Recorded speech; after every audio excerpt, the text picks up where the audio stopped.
Hello guys, welcome to घोसली story time. तो आज की कहानी हमें भेजी गई है पुडुकोट्टई, इंडिया से। तो उन्हीं की ज़ुबानी शुरू करते हैं। इस घटना के समय मैं अपने अर्ली टीन्स में था। अब मैं ओरिजिनली भारत के तमिलनाडु राज्य के पुडुकोट्टई नामक ज़िला मुख्यालय से हूँ। पुडुकोट्टई ट्रिची शहर से लगभग 90 किलोमीटर दूर है।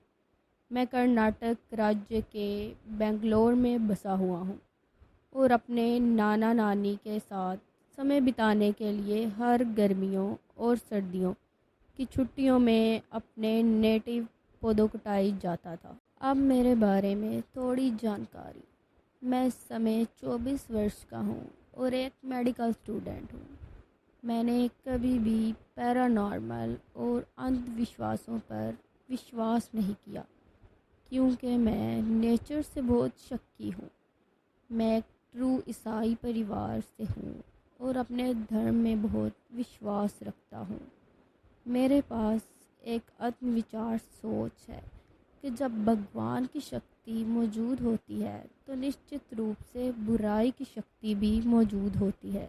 घटना पर वापस आते हैं। अब अपने नेटिव स्थान पर जाने के लिए हम आमतौर पर बेंगलोर से ट्रिची तक रात भर ट्रेन से यात्रा करते हैं और फिर ट्रेन स्टेशन से सीधे टैक्सी या बस लेकर पुडुकोट्टई के लिए निकल जाते हैं। घटना के समय मैं पहले ही अपने नेटिव स्थान पर पहुंच चुका था और अपनी छोटी बहन के आने की प्रतीक्षा कर रहा था। इसलिए मेरे नाना नानी और मैंने एक टैक्सी ली जिसका ड्राइवर परिवार में बहुत जाना पहचाना है क्योंकि वो रेगुलरली हमारे लिए टैक्सी चलाता है। वो एक बुज़ुर्ग सज्जन है, शायद उनकी उम्र 60 के करीब होगी। वह एक शांत और मिलनसार व्यक्ति हैं जिन्हें लगभग 30-35 वर्षों से टैक्सी चलाने का अनुभव है। हम अपनी बहन को लेने और उसे वापस लाने के लिए सुबह बहुत जल्दी घर से निकले। मुझे लगता है कि लगभग 2 बजे, नॉट श्योर एग्जैक्टली।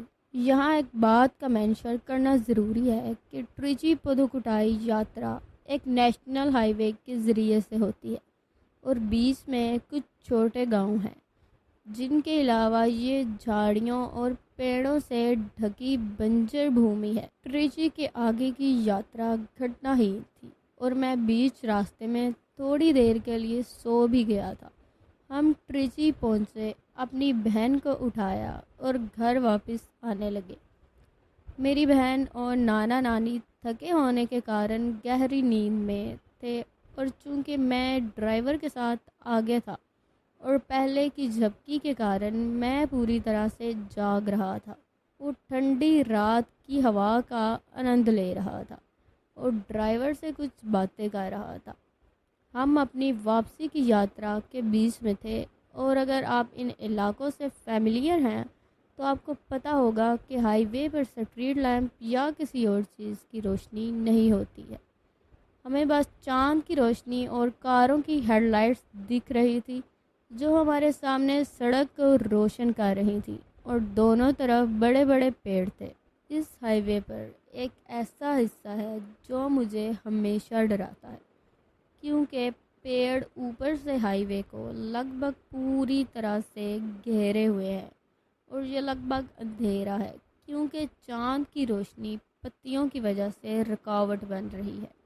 हम लगभग 60 किलोमीटर प्रति घंटे की रफ्तार से अपनी यात्रा पर जा रहे थे और उस समय सुबह के लगभग 4 बजे थे, इसलिए वहाँ कोई भी व्यक्ति नहीं दिख रहा था और केवल कभी कभार कोई कार या ट्रक दिख रहा था जो या तो हमें ओवरटेक कर रहा था या मुखालिफ दिशा से हमारे पास से गुजर रहा था। जब मैं ड्राइवर से बात कर रहा था तो मैंने वास्तव में हमारे आगे की सड़क पर ज़्यादा ध्यान नहीं दिया और एक पल के लिए ड्राइवर के चेहरे पर एक जिज्ञासु भाव था, इसलिए मैंने उसकी निगाहों का अनुसरण किया और सड़क के किनारे खड़े एक व्यक्ति की धुंधली रूपरेखा देखी, शायद लगभग 100 फीट दूर।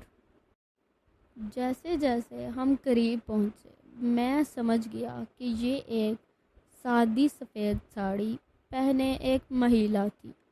उसकी पीठ हमारी ओर थी, लंबे बाल थे और उसका हाथ सड़क की तरफ फैला हुआ था, जैसे कि लिफ्ट मांगने का संकेत दे रहा हो। मुझे उस महिला के लिए दुख हुआ और मैंने ड्राइवर को सुझाव दिया कि शायद हमें उसे लिफ्ट दे सके, और वो कुछ बुड़बुड़ा रहा था कि कार में उसके लिए जगह नहीं है और शायद हमें ऐसा नहीं करना चाहिए। जब हम उसे शायद 20-30 फीट दूर थे तो वो शांत होकर सड़क के बीच में चली गई और वहाँ खड़ी हो गई, जैसे कि हमारा रास्ता रोक रही हो, और उसकी पीठ भी हमारी ओर थी। इस समय मुझे डर लगा कि हम अपनी मौजूदा रफ्तार से कार से उसे टक्कर मार सकते हैं, इसलिए मैं बार बार ड्राइवर को धीमा करने के लिए कह रहा था, और यहाँ तक कि उसकी आस्तीन भी खींचने लगा। इस समय तक ड्राइवर का चेहरा लगभग पीला पड़ चुका था और वो डर के मारे कुछ बोल रहा था, और उसने कार की स्पीड बढ़ाकर मुझे डराना शुरू कर दिया। मैं ड्राइवर को रुकने के लिए चिल्ला रहा था और महिला से टक्कर के लिए डैशबोर्ड को पकड़ने की कोशिश कर रहा था, और जिस समय हमें अपनी कार से महिला के शरीर को छूना था, कुछ ऐसा हुआ जिसे समझना मेरे लिए अभी भी थोड़ा मुश्किल है। ऐसा लगा जैसे हम उसके शरीर से होकर गुजरे। कार में हमें हल्का सा भी धक्का नहीं लगा।